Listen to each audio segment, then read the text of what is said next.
नमस्कार मित्रांनो, लग्नानंतर होईलच प्रेम या मालिकेच्या 15 एप्रिलच्या भागामध्ये मित्रांनो काव्य आता स्वतःशीच बडबड करत असते.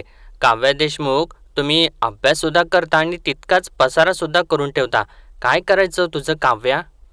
देवा रे देवा हा पसारा असं म्हणून ती आवरावर करत असते आणि इतक्यातच तिला ते स्केच परत सापडतं जे पार्थने काढलेलं असतं आणि तिच्या हातामध्ये यावेळेस बाळ असतं.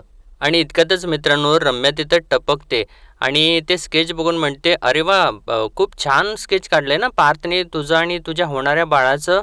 आणि तेव्हा काव्या लगेचच थोडीशी अपसेट होते. तर रम्या पुढं म्हणते, बाय द वे तू जेवायला येणार आहेस का ते विचारायसाठी मी आले होते तुला. तर काव्या म्हणते, हो भूक लागलीच होती मला. असं म्हणत असताना रम्या म्हणते, अगं लागणारच, अगं 2 जीवांची आहेस ना तू आता. तर तेव्हा काव्या परत अपसेट होते आणि म्हणजे रम्या मुद्दामूनच तिला अपसेट करायसाठीच तिथं आलेली असते. आणि तसं आता म्हणजे काव्या अपसेट दिसल्यानंतर रम्या म्हणते, सॉरी सॉरी सॉरी, सगळेजण सतत तुला असंच म्हणत असतील ना, आणि बघ मी परत तुला असं म्हणणार नाही, खरंच सॉरी. तर काव्या आता सांगते, म्हणते, सततच्या बोलण्यामुळेच तर प्रेशर वाढलंय माझं, सगळं असं बर्डन ओझं वाटायला लागलेलं आहे. तर तेव्हा रम्या म्हणते, अगं काय बोलतेस तू, मी काही चुकीचं तर ऐकलं नाही ना.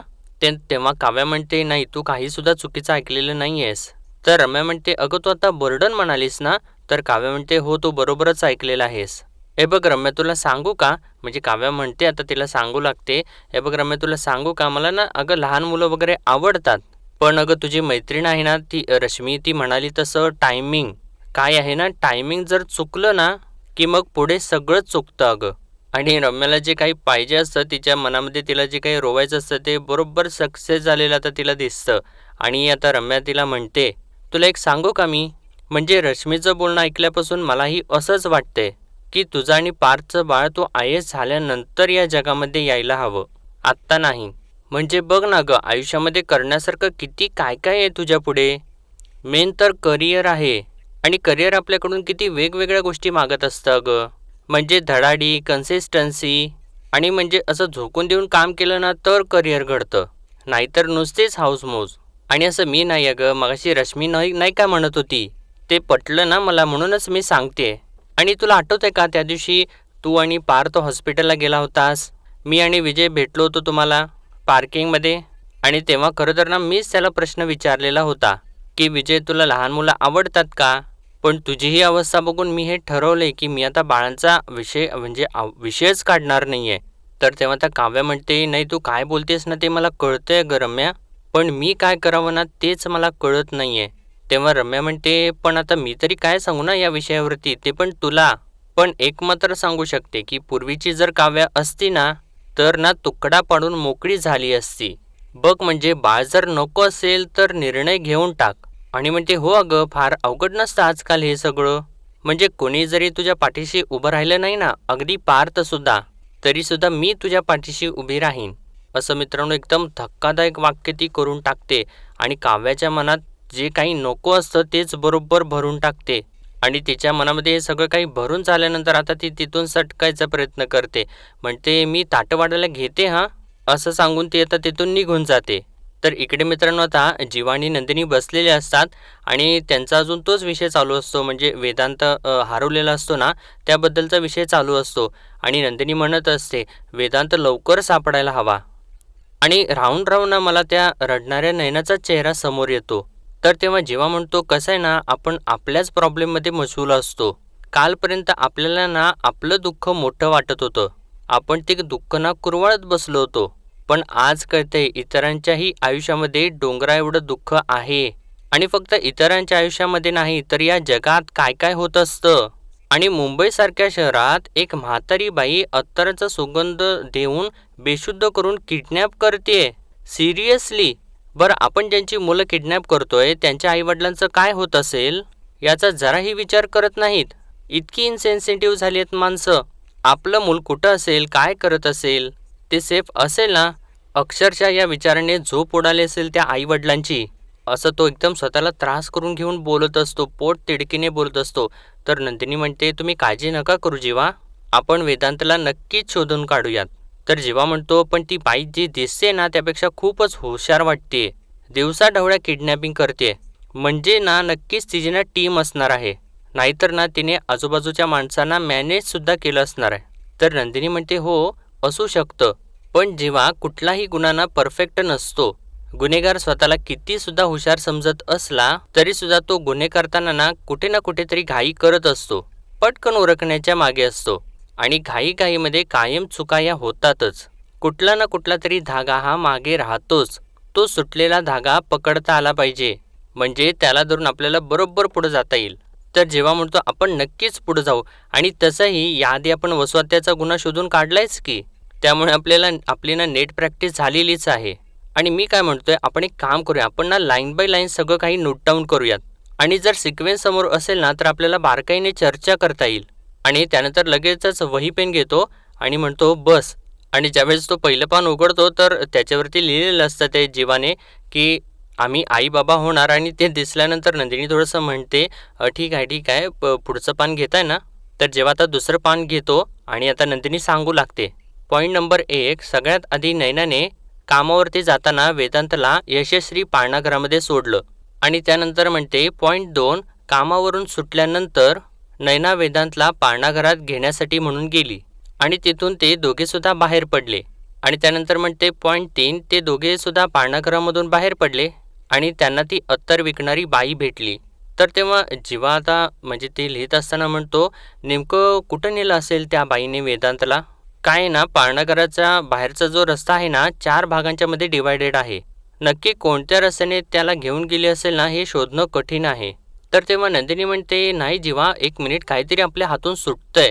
आणि ती बाई नैनाला काय म्हणाली होती असं ती बोलत असताना आता तिला तो क्षण आठवतो. ती बाई म्हणालेली असते नैनाला, अगं पोराला पाळणाघरातून घेऊन आलीस ना, दमली असशील, घे लावून तर बघ. आणि आता ते आठवल्यानंतर नंदिनी म्हणते, ती बाई नैनाला म्हणाली होती की तू मुलाला पाळणाघरामधून घेऊन येतेस, दमली असशील. तर आता जीवाच्या सुद्धा लक्षात येतं आणि तो म्हणतो करेक्ट आहे अगं. अगं ती म्हणजे त्या बाईला कसं काय माहिती की नैना वेदांतला पाळणाघरामधून घेऊन येते ते. याचा अर्थ ती बाई नैनावरती पाळत ठेवून असणार. तर नंदिनी सुद्धा म्हणते हो बरोबर. मला वाटते जेव्हा आपण उद्या यशस्वी पाळणाघरामध्ये जाऊयातच. तिथे जाऊन जरा चौकशी करूया, आपल्या हाताला नक्कीच काहीतरी लागेल. तर जेव्हासुद्धा म्हणतो हो बरोबर आहे.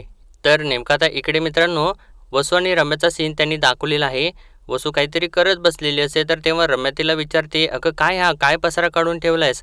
तर तेव्हा वसू म्हणते, काही नाही अगं, तुझे सर्टिफिकेट्स नीट फाईलला लावून ठेवते. तर तेव्हा रम्या विचारते, सर्टिफिकेट्स आणि ते कशासाठी. तर तेव्हा वसू म्हणते, काय आहे विजय बोलता बोलता म्हणाला की रम्याच्या सर्टिफिकेट्सची फाईल तयार ठेवा, मग करते. तर तेव्हा रम्या विचारते, पण त्याचा काय संबंध माझ्या सर्टिफिकेटशी. तर वसू म्हणते, अगं बघा, मला काय माहिती नाही आहे, पण तो म्हणाला म्हणून मी करते. आणि म्हणते, पण खरं सांगू का रम्या, ही सर्टिफिकेट जेव्हा फाईलमध्ये लावताना मी बघत होते तेव्हा लक्षात आलं गं, किती बक्षिसं मिळवली सगळं तू, काय कमालीच्या अचिव्हमेंट्स आहेत तुझ्या. तर रम्या म्हणते, तुला माहिती आहे का, याच्यामध्ये आता आणखीन एका अचिव्हमेंटची भर पडणार आहे. म्हणजे त्याचं सर्टिफिकेट वगैरे नाही आहे मिळणार, पण अचिव्हमेंट मात्र मोठी आहे. तर वसू आता उठूनच उभी राहते, म्हणजे कुठली अचिव्हमेंट, जरा काही सांगशील तर का.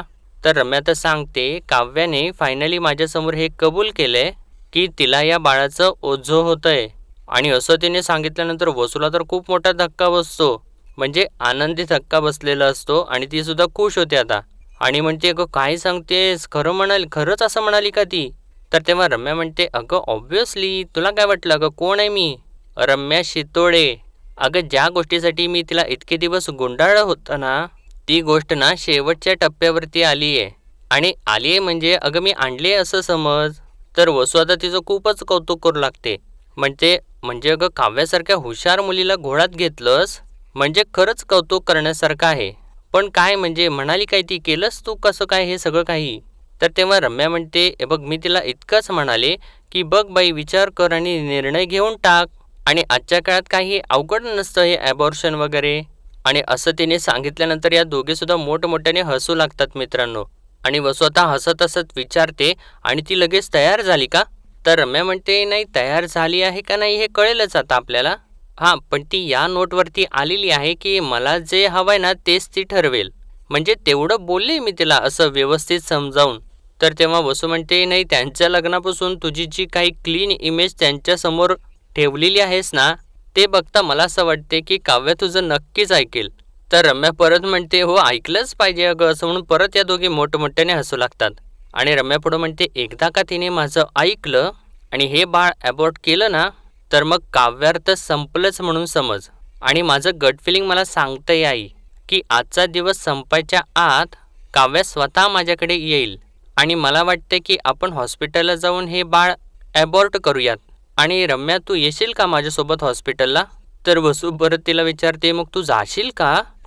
तर रम्या म्हणते, हो जावंच तर लागेल ना. असं म्हणून या दोघी परत हसू लागतात आणि म्हणते, नाहीतर ती देशमुखांची थोरली सून त्यांच्या वंशाचं पुढं काय करते, याचे पुरावे कसे गोळा करणार आपण? असं म्हणून या दोघी परत मोठमोठ्याने हसू लागतात.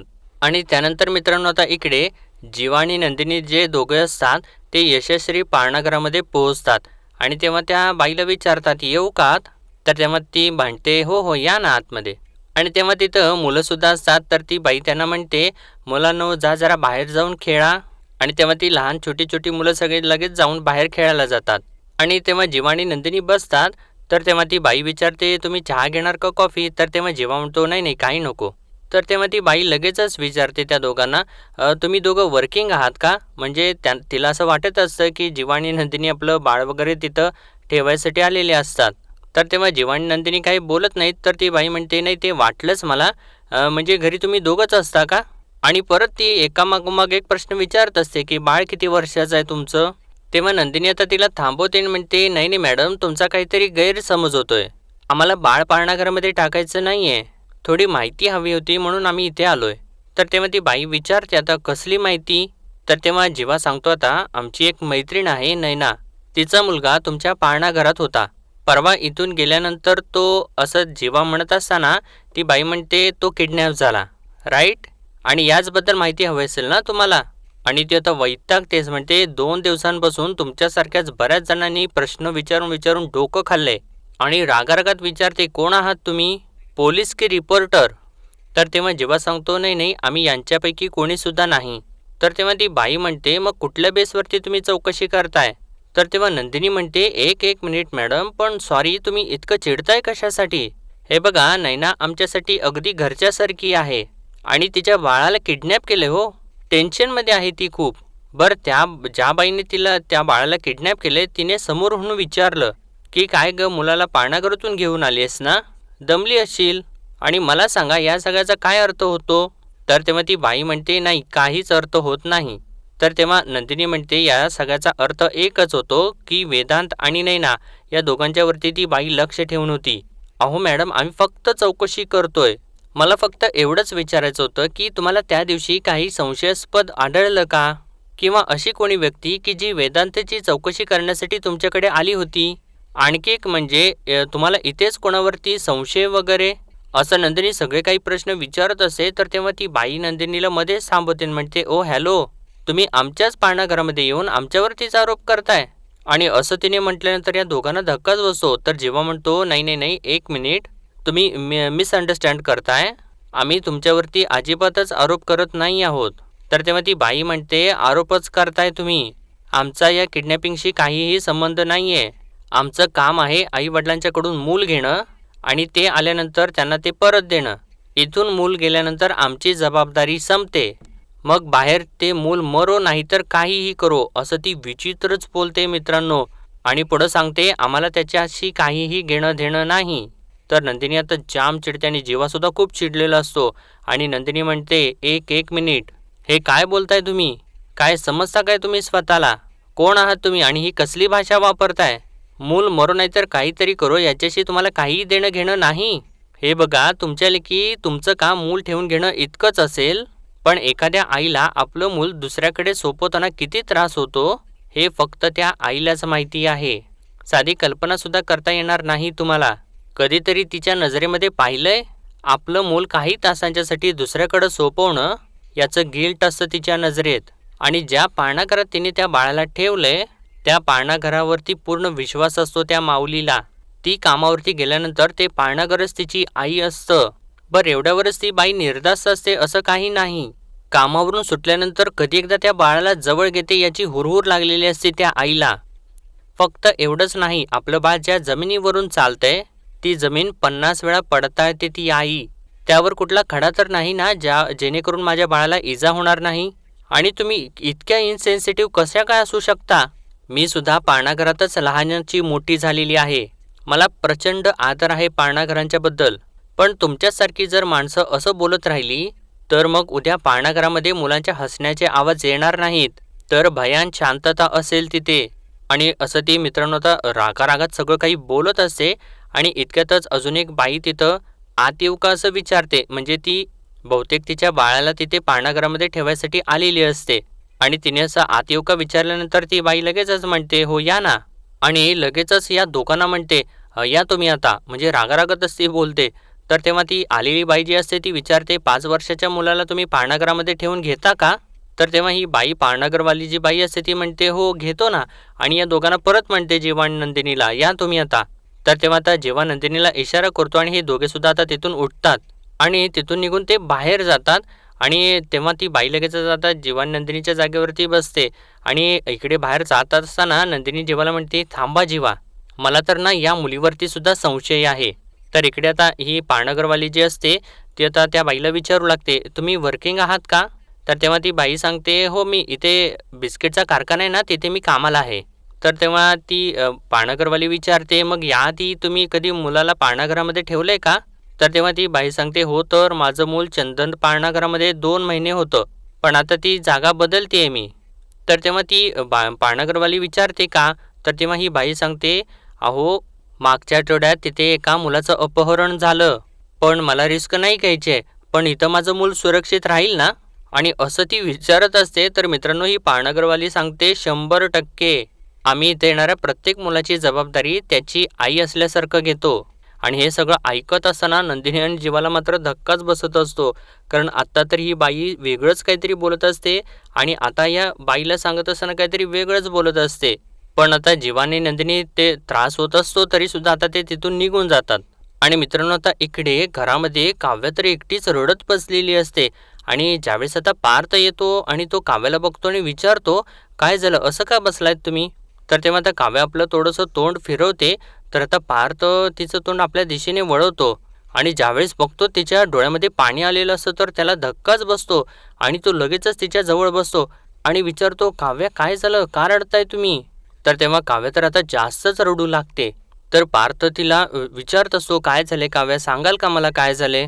तर तेव्हा आता काव्य रडत रडत म्हणते, तुम्ही बरोबर बोलत होतात पार्थ. तर पार्थ विचारतो, पण कशाबद्दल बोलताय तुम्ही? तर तेव्हा काव्य सांगते, रम्याबद्दल. तर पार्थ म्हणतो, ठीक आहे, पण काय रम्याबद्दल काय? तर तेव्हा काव्य म्हणते, नाही मला जरा डाऊट आला होता तिच्यावरती. वर गेले होते तिच्याशी बोलायला आणि तिचं सगळं बोलणं मी ऐकलं. आणि मित्रांनो ज्यावेळेस आता रम्या वसूला सांगत असते, एकदा का तिनं माझं ऐकलं आणि हे बाळ ॲबॉर्ट केलं की मग काव्यार्थ संपलंच म्हणून समज. आणि माझं गट फिलिंग मला सांगते आई की आजचा दिवस संपायच्या आत काव्य स्वतः माझ्याकडे येईल आणि मला म्हणेल की आपण हॉस्पिटलला जाऊन हे बाळ ॲबॉर्ट करूयात. रम्या तू येशील का माझ्यासोबत हॉस्पिटलला? तर वसू म्हणते, तू जाशील का? आणि त्यानंतर रम्या म्हणते, हो जावं तर लागेलच ना. असं म्हणून या दोघी मोठमोठ्याने हसत असतात. आणि हे सगळं काही मित्रांनो तर काव्याने ऐकलेलं असतं. तर रम्या पुढं म्हणते, नाहीतर देशमुखांची थोरली सून त्यांच्या वंशाचं पुढं काय करते याचे पुरावे नको का गोळा करायला? असं म्हणून या दोघी परत मोठमोठ्याने हसत असतात. आणि ते सगळं मित्रांनो आता काव्याने ऐकलेलं असतं आणि तिला खूप त्रास होत असतो आणि राग तर प्रचंड आलेला असतो.